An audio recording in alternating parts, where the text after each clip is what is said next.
Oi, pessoal, para quem não me conhece, meu nome é Marina, eu sou médica e também mãe da estrelinha Marcos Vinícius, que faleceu há 6 meses.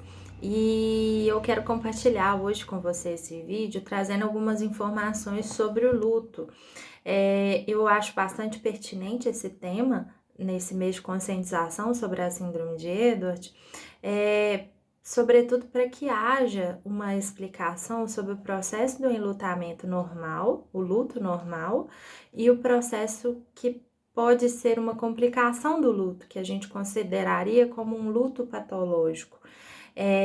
Que aí entra no caso, né, o aparecimento do que Freud vai chamar de melancolia, que pra gente seria a depressão. A gente sabe que quando as famílias elas são surpreendidas com o diagnóstico da trissomia do 18, elas passam por alguns lutos no decorrer da trajetória. O primeiro luto seria com a descoberta em si da síndrome, e esse luto a maioria das famílias vai vivenciar no decorrer da gestação, porém algumas outras famílias vão vivenciar após o nascimento do filho. Esse momento ele é recheado de uma certa, vamos dizer assim, situação de dúvida, de preocupações, de medos e angústias relativas à nova realidade que se enfrenta. E a gente considera como um luto porque, na verdade, perde-se aquela idealização inicial de um sonho, né? Uma criança que foi sonhada, planejada para aquele seio familiar e, de repente, descobre-se que essa criança é uma criança atípica, né? Então, esse é o primeiro processo de enlutamento que a maioria das famílias passa. O segundo processo de enlutamento que alguns pais vão passar é relativo ao desenvolvimento do filho, né? Que aí no que diz respeito a algumas frustrações que podem acontecer ao se descobrir certas limitações daquela criança. Então, seja limitações médicas, limitações cognitivas, enfim. Então, essas pequenas frustrações que podem acontecer, e é normal que isso aconteça, são também, né, outras modalidades de lutos que aos pouquinhos vai sendo vivido pelas famílias. E a terceira modalidade, que não todos, mas alguns pais passam, é a modalidade da perda do filho em si, né? Esse processo de perda do filho, a gente considera como a experiência mais dolorosa da vida do ser humano. É um processo bastante complicado e, vamos dizer assim, a elaboração desse luto é uma elaboração lenta e dolorosa, né? Não existe um tempo para que seja finalizado o processo do luto. A gente fala que o amor de pais para filhos é um amor que a gente considera como um amor ágape, que é um amor semelhante ao amor de Deus pela humanidade, né? Para quem acredita em Deus. E então essa perda do filho é um processo que algumas famílias vão demorar muito tempo para passar por esse luto. Mas enfim, vamos começar a falar sobre o luto, né? Então, o luto, ele é definido como uma tarefa psíquica, um trabalho psíquico lento e doloroso de aceitação de uma perda subjetiva de amor. Esse trabalho psíquico de elaboração dessa perda, ele perpassa por 5 fases, mas observa, essas fases, elas são fases que foram criadas para poder facilitar o entendimento do processo, mas não há linearidade, não há assim, uma sequência. Não existe assim, a pessoa está passando por uma fase, depois ela vai passar por outra. Não, as fases elas se confundem.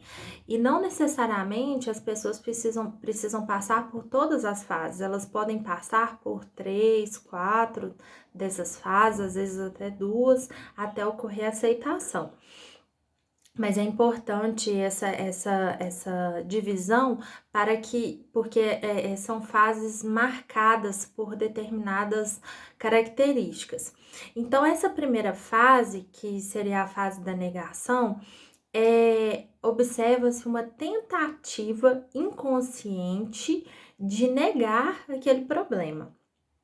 Então, o indivíduo ele tenta encontrar um jeito de não entrar em contato com aquela realidade. É muito comum nessa fase algumas pessoas não quererem falar sobre o assunto, quererem ocupar a cabeça, como se fosse uma tentativa de não conceber aquela realidade que está acontecendo. A segunda fase, que seria a fase da raiva, ela é marcada por um sentimento de injustiça e revolta com o mundo, com Deus, né? A pessoa ela não se conforma por estar passando por isso. A terceira fase, que seria a fase da barganha, essa fase é a fase conhecida como a fase da negociação. Então, negocia-se com quem? Negocia-se com Deus, negocia-se consigo próprio. E essa negociação seria uma tentativa de sair daquela situação. Não seria em si uma negociação no sentido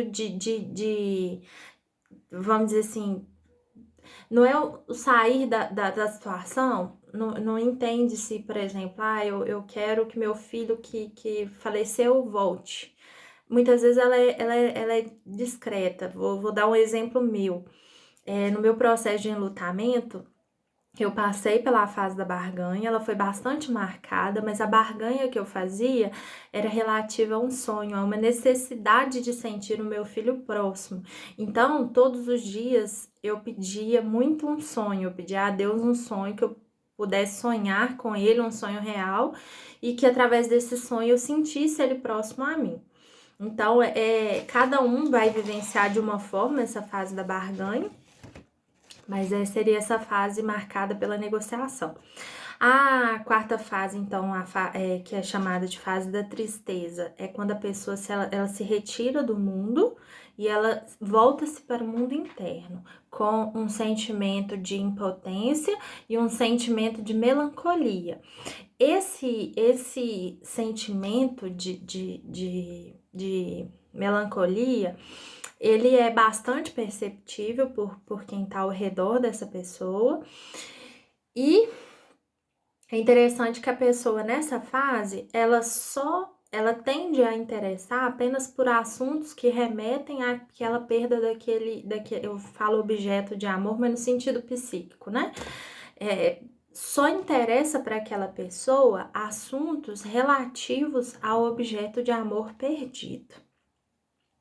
A última fase, que seria a fase da aceitação, é uma fase que, assim, é quando a pessoa, ela não tem mais o desespero dessas 4 fases iniciais que eu falei.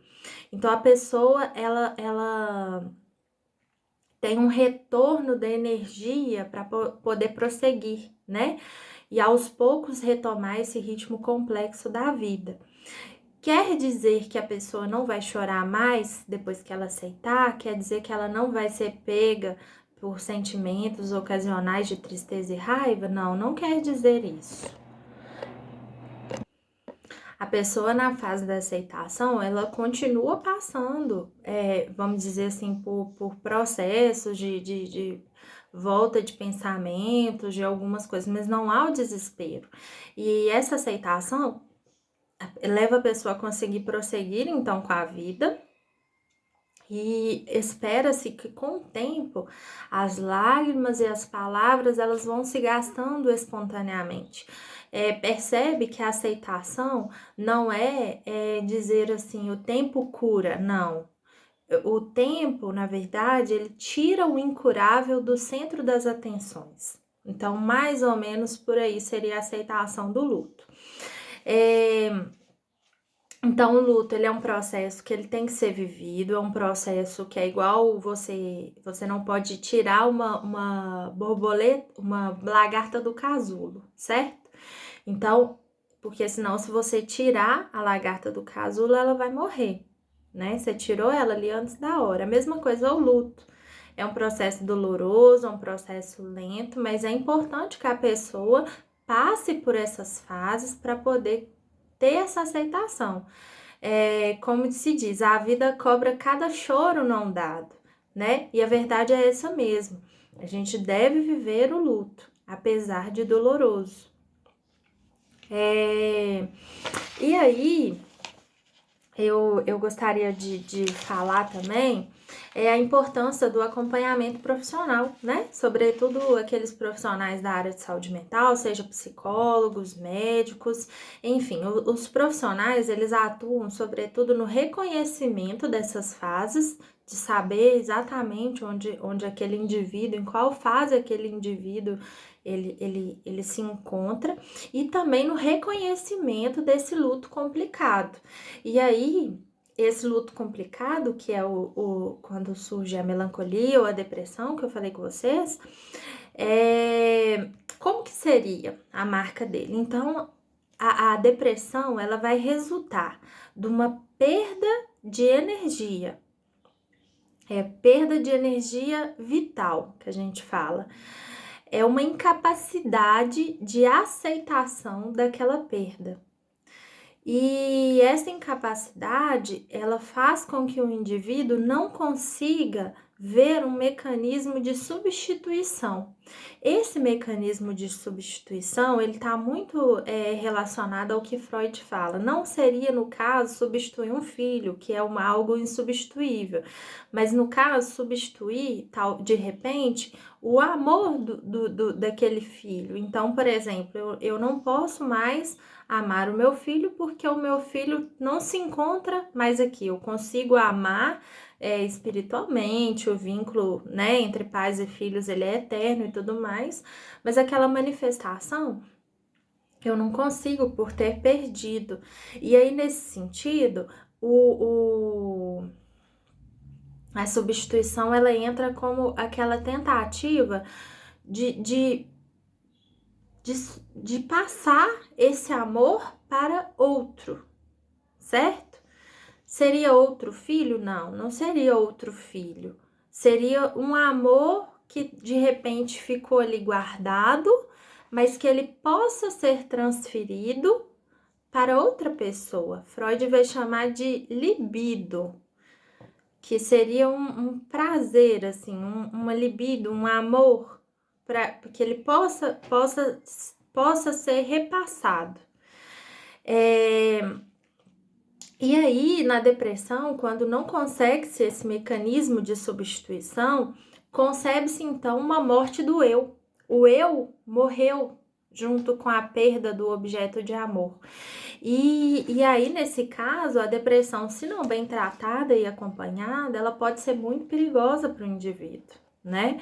A gente sabe aí de alguns relatos, né, de pessoas que ficam bastante comprometidas, né? Saúde bastante comprometida por conta da depressão. Então, como eu disse, né, não há um tempo limite para elaboração desse luto, mas é muito importante que se aborde sobre o que não fazer e o que o que não se deve fazer na elaboração de um luto. Bom, o que não se deve fazer é calar uma angústia. Então, toda vez que a pessoa sente uma angústia, ela precisa falar sobre aquela angústia. Ela não pode calar aquela voz inconsciente que está ali gritando. Aquela voz inconsciente que está ali gritando, ela vai gritar de forma sutil até ela ser ouvida. E nesse momento é importante perceber a importância das redes de apoio.